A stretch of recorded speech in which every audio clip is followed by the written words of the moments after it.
Hello അസ്സലാമു അലൈക്കും friends, welcome to maziyamisvlog. കടച്ചക്ക അല്ലെങ്കിൽ ശീമച്ചക്ക വെച്ചിട്ടൊരു കറിയാണ് ഇന്ന് റെഡിയാക്കുന്നത്.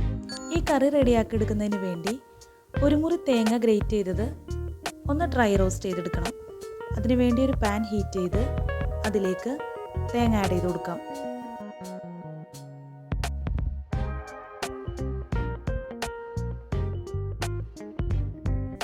ഇതിലേക്ക് 2 ഡ്രൈഡ് ചില്ലി ആഡ് ചെയ്ത് കൊടുക്കാം.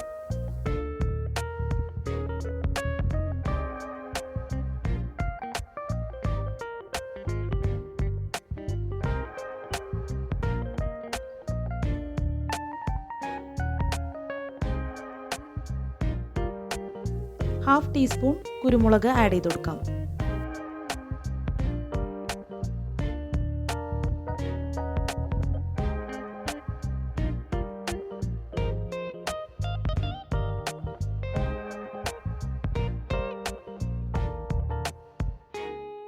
ഇനി ഇതിലേക്ക് 2 ടീസ്പൂൺ മല്ലി ആഡ് ചെയ്ത് കൊടുക്കാം.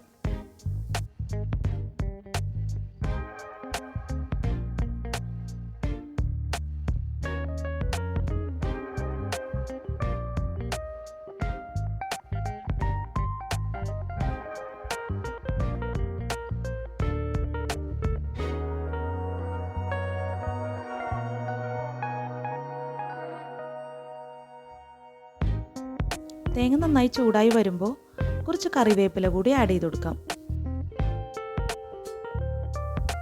ഇതിലേക്ക് 4 വെളുത്തുള്ളി ആഡ് ചെയ്ത് കൊടുക്കാം. ചെറിയുള്ളി ഉണ്ടെങ്കിൽ 8ഓ 10ഓ ചെറിയുള്ളി ആഡ് ചെയ്ത് കൊടുത്താൽ കറിക്ക് നല്ല ടേസ്റ്റ് കിട്ടും കേട്ടോ.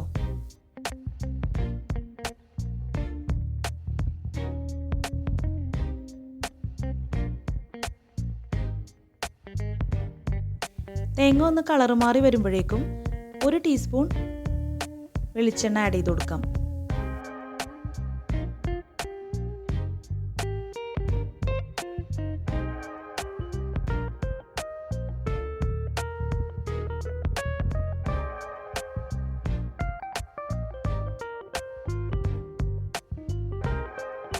ഇനി ഇതിലേക്ക് ഹാഫ് ടീസ്പൂൺ മഞ്ഞൾപ്പൊടി ആഡ് ചെയ്ത് കൊടുക്കാം.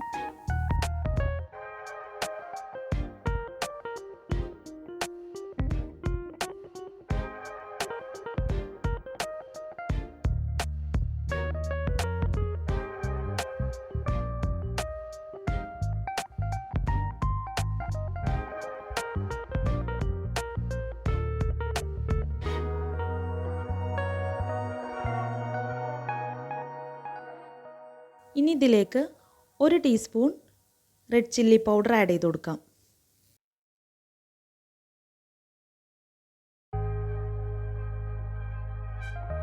തേങ്ങ നന്നായി റോസ്റ്റായി കിട്ടുന്നത് വരെ ഇതുപോലെ ഇളക്കിക്കൊണ്ടിരിക്കണം.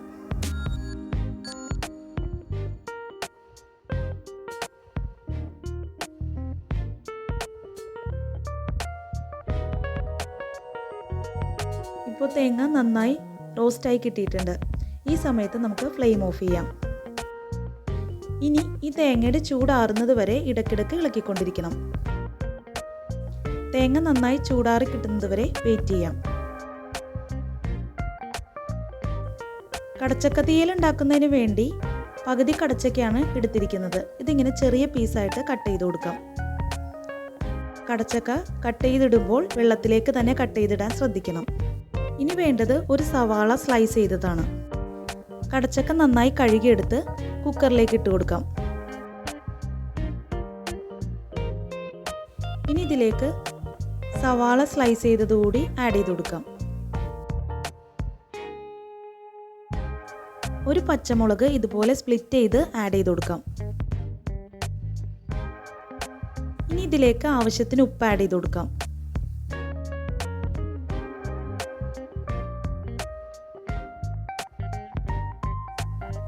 ഹാഫ് ടീസ്പൂൺ മഞ്ഞൾപ്പൊടി ആഡ് ചെയ്ത് കൊടുക്കാം. ഇനി ഇത് പ്രഷർ കുക്ക് ചെയ്തെടുക്കുന്നതിന് വേണ്ടി ഹാഫ് കപ്പ് വെള്ളം ആഡ് ചെയ്ത് കൊടുക്കാം.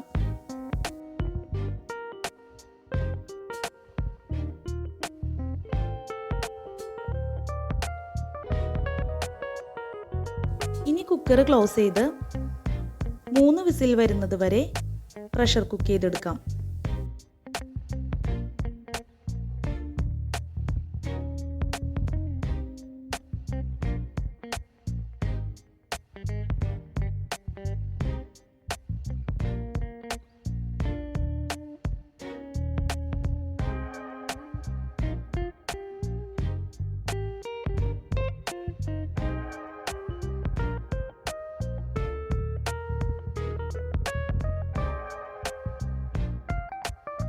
3 വിസിലാവുമ്പോൾ ഫ്ലെയിം ഓഫ് ചെയ്ത് പ്രഷർ ഫുൾ റിലീസ് ആവുന്നത് വരെ വെയിറ്റ് ചെയ്യാം. റോസ്റ്റ് ചെയ്ത് വെച്ച തേങ്ങ നന്നായി തണുക്കുമ്പോൾ മിക്സിയുടെ ജാറിലേക്ക് മാറ്റി പേസ്റ്റ് രൂപത്തിൽ അരച്ചെടുക്കാം.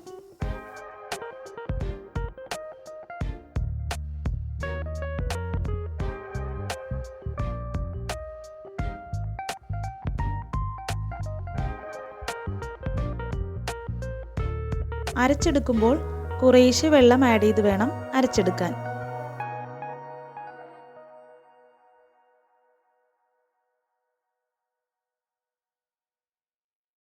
ഇപ്പോൾ തേങ്ങ നന്നായി പേസ്റ്റാക്കി എടുത്തിട്ടുണ്ട്. ഒരു നാരങ്ങ വലുപ്പത്തിൽ പുളി വെള്ളത്തിൽ സോക്ക് ചെയ്തതാണിത്. കടച്ചക്ക ഇപ്പോൾ നന്നായിട്ട് വെന്ത് കിട്ടിയിട്ടുണ്ട്. ഈ ഒരു പരുവത്തിൽ വേണം കടച്ചക്ക വെന്ത് കിട്ടാൻ. ഇനി ഒരു പാൻ ഹീറ്റ് ചെയ്തെടുക്കാം. അതിലേക്ക് 1 ടേബിൾ സ്പൂൺ വെളിച്ചെണ്ണ ആഡ് ചെയ്ത് കൊടുക്കാം. വെളിച്ചെണ്ണ നന്നായി ചൂടായി വരുമ്പോൾ 1/2 ടീസ്പൂൺ കടുകിട്ട് പൊട്ടിച്ചെടുക്കാം. ഇതിലേക്ക് കുറച്ച് വേപ്പില കൂടി ആഡ് ചെയ്ത് കൊടുക്കാം.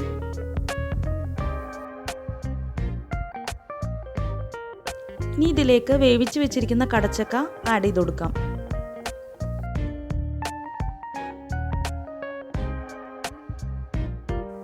ഇതിലേക്ക് റെഡിയാക്കി വെച്ചിരിക്കുന്ന കോക്കനട്ട് പേസ്റ്റ് ആഡ് ചെയ്ത് കൊടുക്കാം.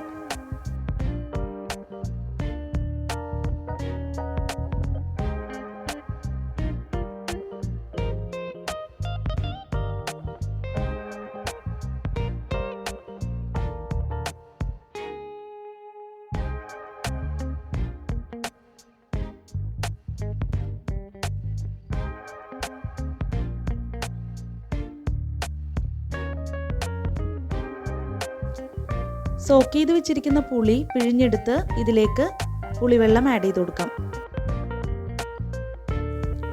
ഇനി ഇതിൻ്റെ ഉപ്പൊന്ന് ചെക്ക് ചെയ്ത് ഉപ്പ് വേണമെങ്കിൽ ആഡ് ചെയ്യാം. കറി നന്നായി ബോയിൽ ആവാൻ തുടങ്ങുമ്പോൾ ഇതിലേക്ക് 2 നുള്ള് കായപ്പൊടി കൂടി ആഡ് ചെയ്ത് കൊടുക്കാം.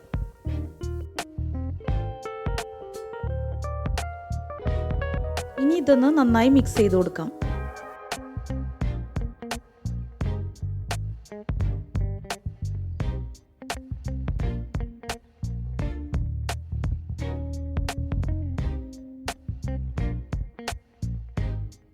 ഹൈ ഫ്ലെയിമിലിട്ട് ഇതുപോലെ 10 മിനിറ്റ് നന്നായിട്ട് ബോയിൽ ചെയ്തെടുക്കണം.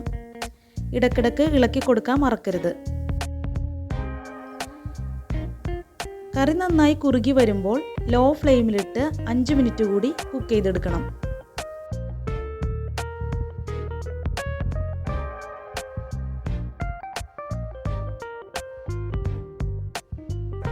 ഇപ്പോൾ കറി നന്നായിട്ട് കുറുകി വന്നിട്ടുണ്ട്. ഈ സമയത്ത് ഫ്ലെയിം ഓഫ് ചെയ്യാം. ഇനി ഒരു മൂടി വെച്ച് അടച്ച് ഒരു 15 മിനിറ്റ് വെയിറ്റ് ചെയ്യാം.